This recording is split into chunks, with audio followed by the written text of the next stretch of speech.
baravuga ngo aho umugabo aguye ngo urenzaho utwatsi cyangwa uraza ugatwikira, ariko uyu munsi iyo ubonye umuntu yaguye ahubwo uraza ukamwambura ubusa warangiza ukavuza induru kugira ngo abandi baze barebe. Nizo zisigaye inkuru z'uyu munsi.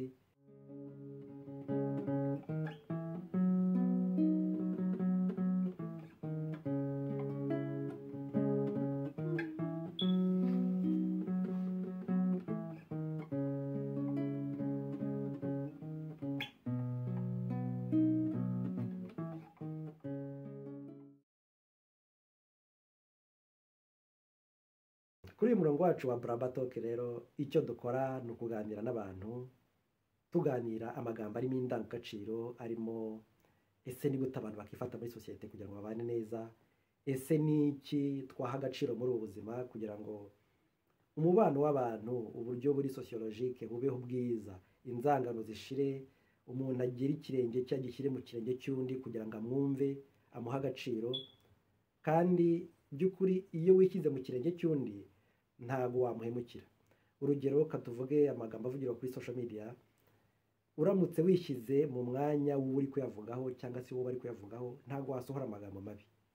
Tuvuge niba ari umubyeyi ugiye kuvugaho ugatekereza ko yaba ari mama wawe cyangwa se mushiki wawe, ntekereza ko amagambo mabi akomeretsa utayavuga. Niba ari umugabo ukibwira ko ukishyira mu mwanya w'uko yaba ari nka papa wawe cyangwa se mukuru wawe, murumuna wawe, ntekereza ko amagambo mabi utayarekura. N'ibibi bye yaba yakoze cyangwa se byamenyekanye, ntago wabijya kubifirima ngo ubishyire hanze. Inkuru kuri iki gihe ni byacitse nyine.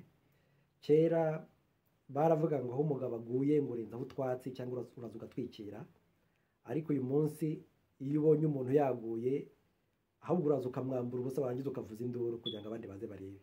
Nizo zisigaye inkuru z'uyu munsi. Kuvuga abantu, kuvuga ibintu bibi by'abantu, gufata ubuzima bwite bw'abantu ukabushyira ku mbuga nkoranyambaga nta burenganzira bugusabiye, ubona nyine ari ikibazo, ariko bikwiye guhinduka.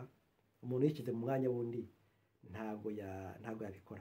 Umuntu aramutse yumvisha inyigisho dufite hano kuri Braba Talk, ntabwo yakongera gukora ibyo bintu.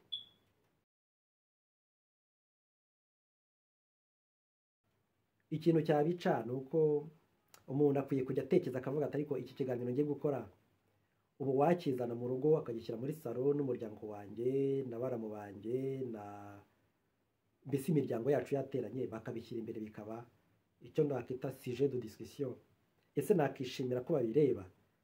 Umuntu aramutse abitekereje akumva ko ari ibintu bitamuhesha agaciro, yabireka bityo amahoro akaboneka mu bantu.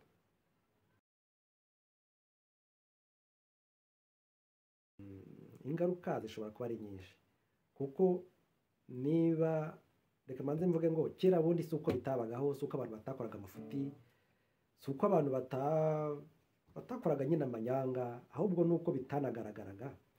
Kuko uyu munsi hariho social media, akantu kose karagaragara, umuntu akaba yakuguye hejuru yafotoye, ariko buriya nta muntu utagira amafuti, nta muntu utagira utuntu twe twiherereye. Buri uramutse uvuze ngo ibintu byose byamburwa ubusa, abantu ntabwo bazongera kubona aho banyura.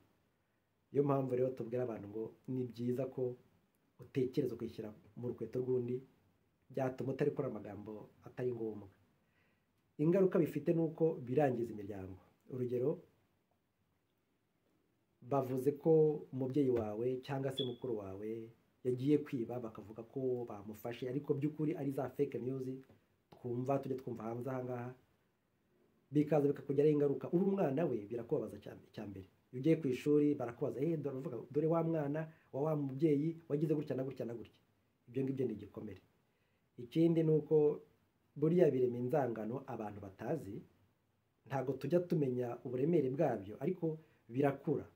Iyo ubonye abantu batanga ubuhamya akavuga ngo kera nkiri umwana runaka arambwiye ngo ndi igicucu, cyangwa ngo nta nicyo nzimarira, ngo nta n'ay'umuyenzi nzikamira, wumva ko ari ikintu gikomeye, ukumva ukuntu yakibitse kugeza n'uyu munsi kimeze gutyo. None ukibaza, umuntu aramutse afashe amafoto yawe wambaye ubusa akayashyira kuri social media, isi yose ikakubona, cyangwa se ikabona umubyeyi wawe, ni igisebo gikomeye gishobora gutuma umuntu akurwara inzika, akazabikwitura mu buryo bumwe cyangwa ubundi utari uzi ko bifite uburemere bungana gutyo. Ni byiza rero ko abantu babireka, ahubwo abantu bagashyira umubano imbere, bagashyira gufatanya imbere, bagashyira gushyigikirana imbere. Ni byiza ni showbiz, ariko hari showbiz ntekereza ko ibibera iwacu bitajya biba ahandi. Ni byiza ko abantu bamenya amagambo bavuga bakayapima ndetse bakayashyira ku munzani, ukamenya ngo iki kintu mvuze gifite ingaruka zingana gutya.